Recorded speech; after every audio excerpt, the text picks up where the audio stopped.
be showing at the Jefferson County Fair, which is from the July 10th to the 14th here. So we're going to be in the dairy barn. So this would be a cool experience to maybe come and talk to me and Duke in person. So we'll be Hubbleton Hustlers, and to really find us easily, you just have to look for the purple boards that are above our animals.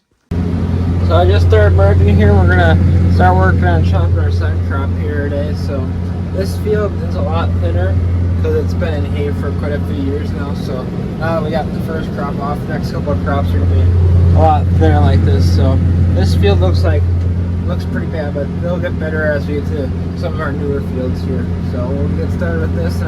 Dad's got one more field that's cut now, and then we're going to have my uncle come and cut for a while, so that stuff should be dry to go and ready today. So we'll probably end up chopping like most of the hay yet today, and then we'll have some to do tomorrow yet. So I got the headlamps on this next field here. So this is also cut last night, and like that other field, it's pretty thin because it's just been hay for so long. But that's why we planted some of this new seed. And like I said, during first crop, we got those couple fields over closer to home that are pretty new seed, that we're gonna be able to do. So some of these fields that are thinner can come out of hay here the next year here. Because of how thin the hay is in this field, instead of just putting 4 rows together, I'm putting 7 rows together. So that way, instead of just them bouncing across the field going really fast, I put a little bit more into a windrow. So that's just something you have to deal with when the hay is this thin. But also, the thing that sucks with the hay meat thing is that I have to converge the same amount of distance in ground, but they're not getting full as fast, so they're chopping through what I have merged a lot faster. So when a hay is thin like this, it's a lot harder for me to keep up. But they're first just started chopping. They're not even this big. I got this one halfway done, so that should be alright for now. But right now I'm working on putting the last row together in this backfield. Duke's running with me because he was finished up merging the other fields for me so I could run truck for a while. So I'm just working on finishing this last row here, and then we'll get back to hopping in the truck and drive that for a while. Waiting for the chopper to move to the next field here. Figured I better eat while I can.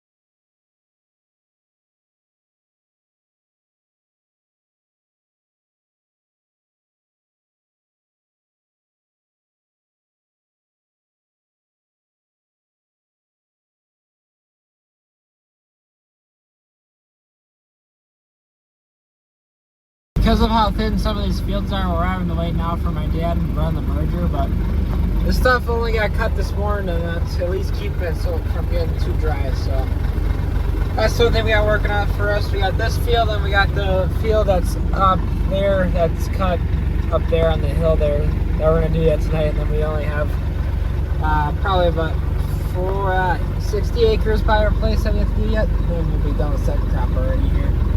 Give it my last road here, and that's just working on finishing up merging this last road here. So all we got left tomorrow is 30 acres that we cut last year. I cut from last year for first crop, and then we also got 30 acres of new scenery next to that stuff we gotta do tomorrow. So that should be a little bit thicker than the stuff we chopped today, at least. The next day here now, just working on merging the headlands in this last field here, and then Duke's gonna take over for me, and then he's gonna merge the rest of this, and we're gonna get started chopping. Over there in that field, that's the 30 acres of new seed that we're gonna try cutting here in a couple of days. There's still a little bit of standing water in some lower spots of that field, so that's gonna have to wait a couple more days yet.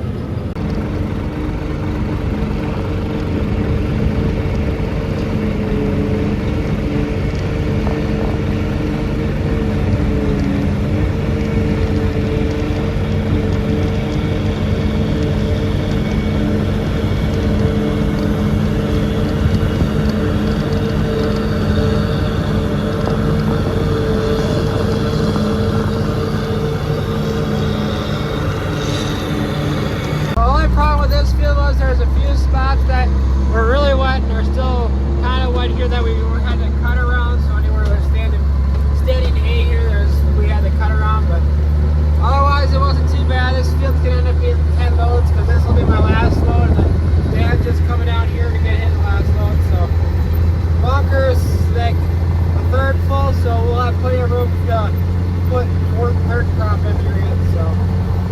like I said before, you got about a third of the bunker full, so we got plenty of room for more crops to come here to put in this bunker yet. So we were able to get second crop done in 2 days, so it went a lot smoother. So that'll be it for this video. The next video we'll work on starting to plow the pit and put that on our hay fields.